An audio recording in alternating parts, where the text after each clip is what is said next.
নমস্কার বন্ধুরা, আজকেও আপনাদের জন্য নিয়ে চলে এসেছি একটা ছোট হরর স্টোরি, যার নাম হলো ভুলে যাওয়া দেবীর প্রতিশোধ। একটা পুরনো মন্দিরে ছিল এক দেবীর মূর্তি।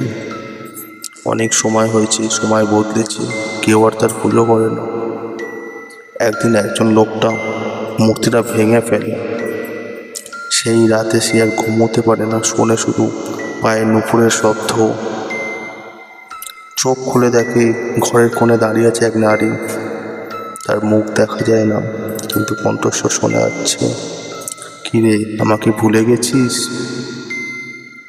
পরের দিন লোকটি নিখোঁজ। মন্দিরে আবার একটা নতুন মূর্তি দেখা যায়, যার মুখটা ঠিক তারই মতো। পার্ট 1 সমাপ্ত এটাও। যেহেতু আমি ছোট শর্টই বানাচ্ছি, দ্বিতীয় পার্ট খুব তাড়াতাড়ি আপনারা পেয়ে যাবেন যদি ঠিকঠাক সাপোর্ট পাই। ধন্যবাদ সকলকে গল্পটি শোনার জন্য। কিছু ইমপ্রুভ করতে পারলে অবশ্যই জানাবেন।